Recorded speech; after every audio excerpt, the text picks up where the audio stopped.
What happens when a CEO goes undercover as a cashier and hears his own supervisor mocking elderly customers?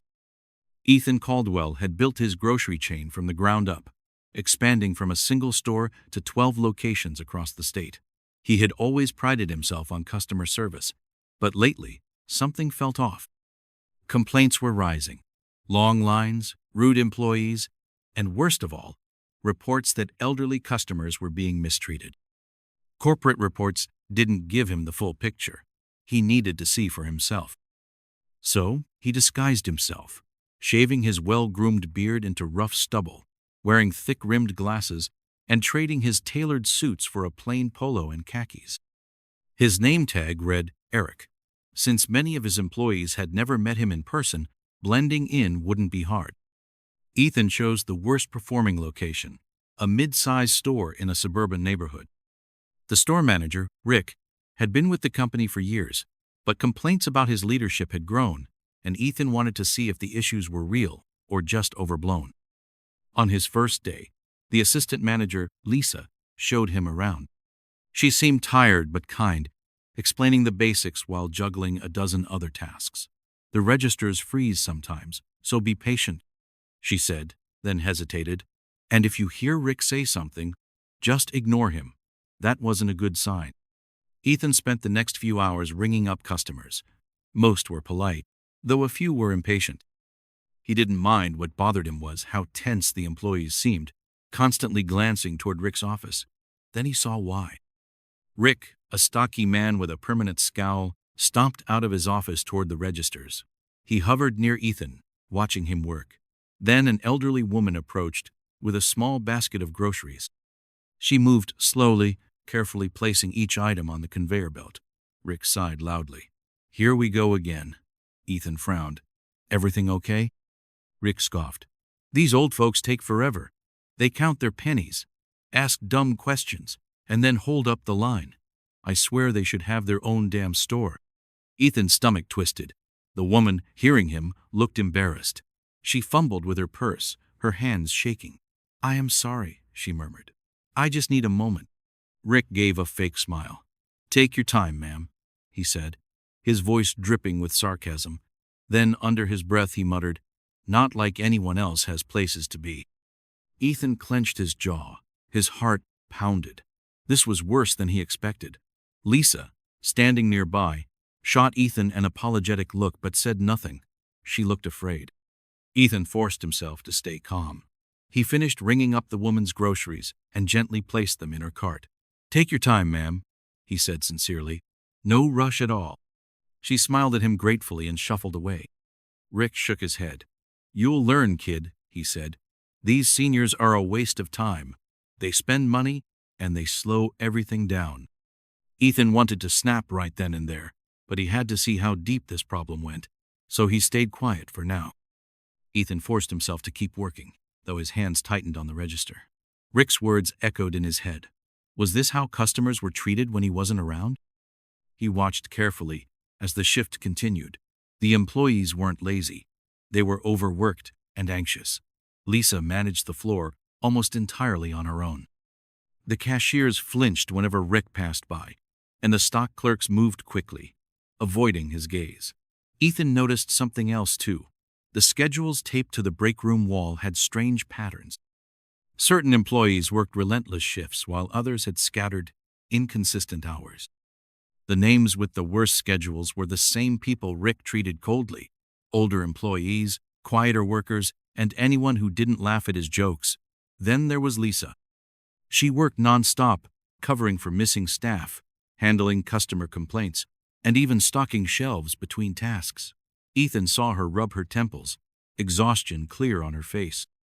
At one point, she walked past Rick's office, and he called out to her, Lisa, what the hell are you doing? She turned back, startled. You're not paid to run around like a damn headless chicken? Rick snapped. You're paid to manage, so manage. And don't come crying to me about being tired. Lisa pressed her lips together and nodded. Then, without another word, she grabbed a mop and started cleaning up a spill near the dairy aisle. Ethan had seen enough, but he still needed to confirm just how bad it was. During break, He sat in the employee lounge, pretending to scroll through his phone. The other workers talked quietly, their voices low. "I can't keep doing this," one cashier muttered to another. "Rick cut my hours again." Meanwhile, his buddies get full shifts. The other cashier sighed. "Yeah, and did you hear what he said to Mrs. Thompson earlier? She's been coming here for years, and he told her she should shop online instead of wasting space." Ethan's grip tightened on the table. "I'd quit if I could," the first cashier said, "but everywhere else is just as bad." Ethan glanced at Lisa. She was sitting at the far end of the room, staring at her coffee like it might give her energy. He could see the weight on her shoulders. Then Rick walked in. Conversation died instantly. Employees stiffened, some pretending to check their phones. Rick smirked. "Why so quiet?" He grabbed a soda from the fridge, then turned to Lisa. "By the way, I need you to cover tomorrow morning. Greg's out." Lisa blinked. "But I already opened today, and I'm scheduled to close." "Not my problem." Rick cut her off. "Figure it out." He popped open his drink and walked out. Lisa exhaled slowly, looking down. Ethan had seen enough. That night, he returned home, his mind racing. He had built this company on respect, on service, and now one of his own managers was tearing that apart. Tomorrow, he wouldn't just be observing. Tomorrow, he was going to take action. Ethan arrived early the next morning, but this time he wasn't just another cashier. He was the owner of this company, and today he was going to make that clear. He walked in as Eric, one last time, scanning the floor. Rick was already there, barking orders at a stock clerk who was scrambling to rearrange a shelf. Lisa stood behind the register, exhaustion clear on her face. Ethan took a deep breath. He stepped into the manager's office without knocking. Rick looked up from his desk, startled. What the hell do you think you're doing?" Rick snapped. Ethan shut the door behind him. "We need to talk." Rick scoffed. "You don't just walk into my office, kid. Get back to your register before I write you up." Ethan pulled off his glasses. Then he took his name tag off and set it on Rick's desk. Rick frowned. "What are you?" "I'm Ethan Caldwell," Ethan said, his voice steady. "I own this company." The color drained from Rick's face. His mouth opened slightly, but no words came out. Ethan didn't give him a chance to recover. He stepped forward, his voice firm but controlled. "I've spent the last 2 days working in this store, watching how you run things, and I have to say, I'm disgusted." Rick swallowed. "Sir, Save it." Ethan cut him off. "I heard how you talk about the customers. I saw how you treat your employees. You mock elderly shoppers. You cut hours for workers you don't like. You overload Lisa while doing next to nothing yourself. And worst of all, you've created an environment where people are too afraid to speak up." Rick's expression hardened. "With all due respect, you don't understand what it's like to run this place day to day. I do what I have to do to keep things moving." Ethan's eyes narrowed. "You think mistreating customers and employees is keeping things moving?" Rick leaned back in his chair, crossing his arms. "Look, these employees should be grateful they have jobs. If they can't handle it, they can leave. Simple as that." Ethan's jaw clenched. "That's exactly the problem. You think this is about power? It's not. It's about respect, and I will not have someone like you running one of my stores." Rick's confidence wavered for the first time. "You can't just fire me." Ethan leaned in. "Yes, I can, and I just did." Rick's face turned red. "This is ridiculous. You don't know how hard it is to find managers willing to deal with this kind of work." Ethan's voice remained calm, but there was steel beneath it. "I'll take my chances. Get your things and leave, now." Rick hesitated, but one look at Ethan's expression told him there was no arguing. He grabbed his coat, muttering under his breath, and stormed out. Ethan followed him into the main store. Employees looked up, confused, as Rick stomped toward the exit. Lisa stood frozen behind the register, her hands gripping the counter. Rick paused before leaving, turning back to the staff. "Good luck without me," he sneered. "This place is a mess. You'll see." And then he was gone. Silence hung in the air. The employees exchanged uncertain glances, some looking at Ethan, others at Lisa. Ethan stepped forward. "I know this is a shock, but let me be clear. This store is not a mess. You all have been doing your jobs under terrible leadership. That changes today. Lisa's eyes widened slightly. Wait, who are you? Ethan turned to her. Ethan Caldwell. I own this company, and I've been working here undercover to see what's really going on. Gasps rippled through the employees. A few cashiers whispered to each other in disbelief. Lisa's mouth opened, then closed. You were the new guy? Ethan nodded. And I saw everything. How you held this place together. How Rick treated you all. How customers were ignored or mistreated. That ends now. A stock clerk hesitantly raised his hand. Does this mean things are going to change? Ethan met his gaze. Yes, immediately. He turned back to Lisa. I need to talk to you in the office. She tensed but nodded. Inside, she sat down, still looking stunned. I've seen how hard you work, Ethan said. You've been running this store without any recognition. That's going to change. I want you to take over as interim store manager. Lisa's eyes widened. Me? You're the only person here who actually cares about this place, Ethan said. And I trust you to rebuild what Rick broke. Lisa's hands trembled slightly. I don't know if I can. Ethan leaned forward. You already have been. You just didn't have the authority to do it. She swallowed, then slowly nodded. Okay, good. Ethan stood. Let's go fix this store. Lisa followed him back to the floor, where the employees were still talking in hushed voices. Ethan clapped his hands. Listen up. Rick is gone. Lisa is your new manager, and starting today, we're making changes. He looked at the cashiers. Schedules will be fair. No more favoritism. He turned to the stock clerks. Breaks will be enforced. No more overworking. Finally, he addressed the entire staff. And most importantly, respect is mandatory. Customers and employees alike. A few people exchanged wary glances, still unsure. Ethan softened his tone. I know it won't fix everything overnight, but I promise you this. I'm listening now, and I won't stop. Slowly, one of the cashiers nodded, then another. Lisa straightened her shoulders. You heard him. Let's get back to work. For the first time since Ethan had arrived, the store felt lighter. Employees moved with purpose, not fear. And as he watched Lisa take charge, Ethan knew he had made the right decision. Ethan stayed the rest of the day, not as an undercover employee, but as the owner, determined to set things right. The atmosphere in the store was tense at first, employees unsure whether to believe the change was real. But as Lisa stepped into her new role, something shifted.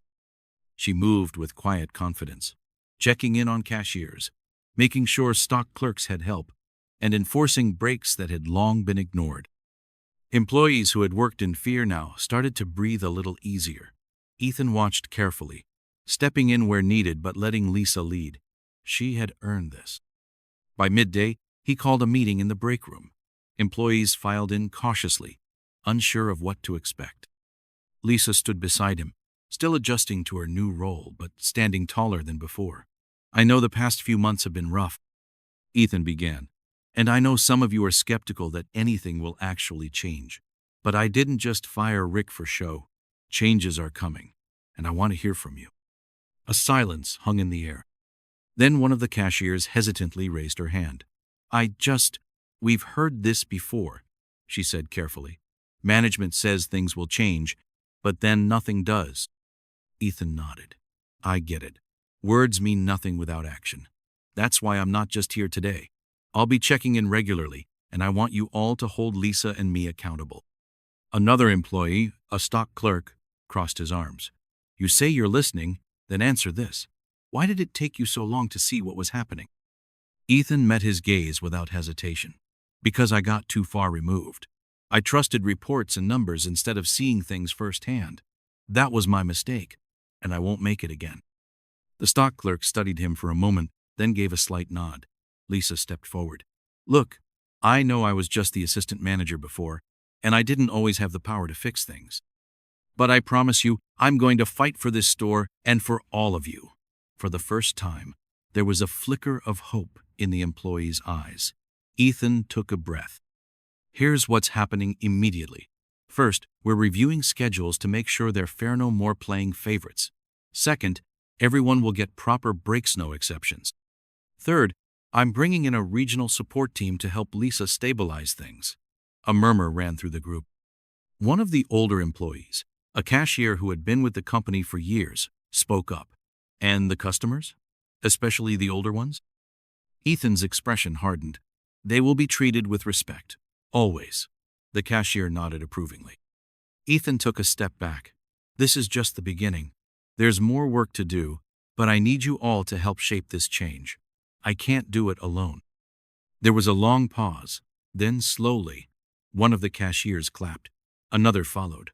Soon, quiet applause filled the room, not loud, not celebratory, but a sign of cautious optimism.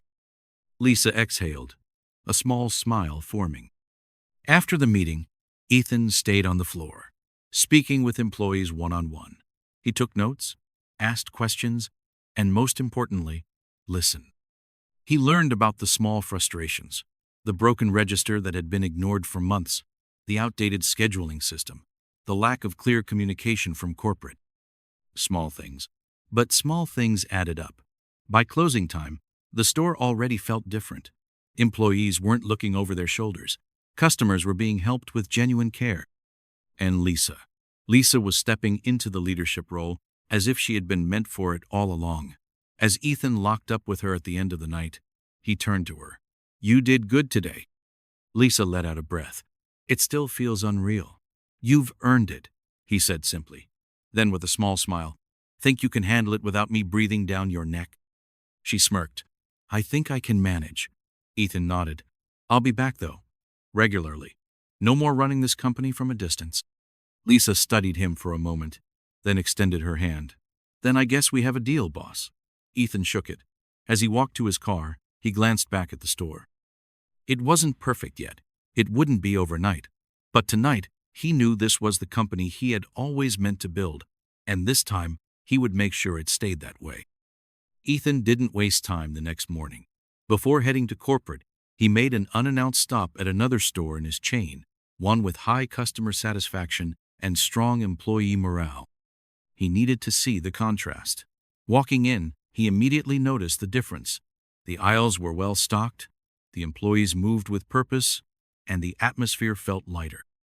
Customers weren't just being served, they were being engaged. He stepped up to a register where a cashier, a young man with an easy smile, was ringing up a customer. The cashier greeted him warmly, just as he had the elderly woman in front of him. Take your time, ma'am, no rush at all, the cashier said, as the woman counted out her change. Ethan felt a flicker of validation. This was how it was supposed to be. The store manager, a woman named Carla, was on the floor, chatting with employees, helping a stock clerk rearrange a display, and checking in with customers. She wasn't hiding in an office. She was leading. Ethan approached her. Carla, he said, extending a hand. She blinked in surprise, then quickly shook it. Mr. Caldwell? Didn't expect to see you here today. That's the point, Ethan said with a small smile. I wanted to see what a well-run store in my chain actually looks like. Carla chuckled. Well, I hope we don't disappoint. Ethan glanced around. From what I can see, you won't. But I want to know what makes this store work. What's different here? Carla didn't hesitate. Trust. I trust my employees to do their jobs, and they trust me to have their backs. If there's a problem, we fix it together. If someone's struggling, we figure out why instead of just cutting their hours. And customers? We treat them like people, not transactions. Ethan nodded slowly. That's exactly what was missing at the other store. Carla frowned. Which one? The one Rick was running. Understanding dawned in her eyes. Ah, him, she shook her head. I've heard stories. Never worked with him directly, but I know his type power. Hungry, thinks fear is the best motivator. Ethan exhaled. Not anymore. He's gone. Carla crossed her arms. Good, but I'm guessing that store is still a mess? Yes, Ethan admitted. Lisa, Rick's former assistant, has taken over. She's capable, but she's been beaten down by his leadership. She needs support. Carla considered this. Then give it to her.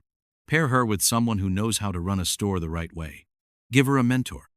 If she's got the skills but lacks confidence, she just needs guidance. Ethan's mind was already turning. Would you be willing to help? Carla raised an eyebrow. Me? You run one of the best stores in the company, Ethan said. I trust you.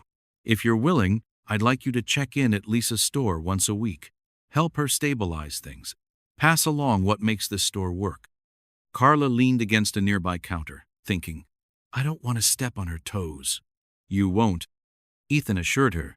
She needs support, not someone taking over. You'd be there as a resource, not a replacement. Carla nodded slowly. All right, I'll do it. Ethan extended a hand again. Thank you. She shook it. Just make sure this isn't a one-time fix, Mr. Caldwell. If one store went that bad under your watch, others could too. Ethan met her gaze. I know. That's why I'm making changes at the corporate level too. When Ethan arrived at headquarters later that morning, he didn't go straight to his office. Instead, he called an emergency meeting with his district managers.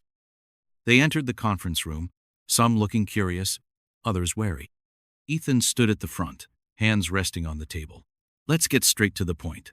I went undercover at one of our stores this week. What I saw was unacceptable. Murmurs spread through the room. One of the district managers, a man named Greg, leaned forward. Which store? Ethan's eyes flicked to him.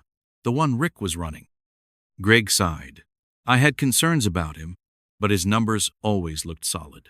And that's the problem, Ethan said sharply. We've been measuring success in the wrong way. Numbers don't tell you if employees are being mistreated. They don't tell you if customers are being driven away slowly over time. They don't tell you if managers are running stores through intimidation instead of leadership. A woman named Denise, another district manager, frowned. What exactly did you see? Ethan didn't hold back. He told them about the way Rick treated elderly customers, about the fear in the employees' eyes, about Lisa being overworked and dismissed. He told them about the toxic culture that had festered under Rick's leadership. By the time he finished, the room was silent. Denise exhaled. That's worse than I imagined. Greg rubbed his temples. We should have caught it. Ethan's voice was calm but firm. Yes, we should have, and it won't happen again. He turned to the projector and pulled up a new document. Effective immediately, we are changing the way we evaluate store performance. It's not just about sales numbers anymore. Employee satisfaction, customer feedback, and leadership quality will weigh just as heavily. He clicked to the next slide. Every store will have anonymous employee feedback surveys every quarter. If a store has repeated complaints about leadership, we investigate. No exceptions. Another slide. And starting next month, I will personally visit each district stores unannounced. Not as a CEO, but as a customer. I want to see firsthand how each location is run. Greg leaned back. You really serious about this? Ethan met his gaze. I built this company on the idea that we serve people. That includes our employees. If we lose sight of that, we don't deserve to succeed. Denise nodded. Then, let's do it. No one argued. As the meeting ended, Ethan felt something he hadn't in a long time. Control. Not in the way Rick had wanted it, through fear and intimidation, but real control, a clear direction. That evening, as he left the office, he checked his phone. A message from Lisa. First full day without Rick. Feels different in a good way. Staff is still adjusting, but we're getting there. Thanks for believing in me. Ethan smiled. Keep going. You're not alone in this. As he put his phone away, he knew this wasn't just about fixing one store. It was about rebuilding the foundation of his entire company. And this time, he was going to make sure it was done right.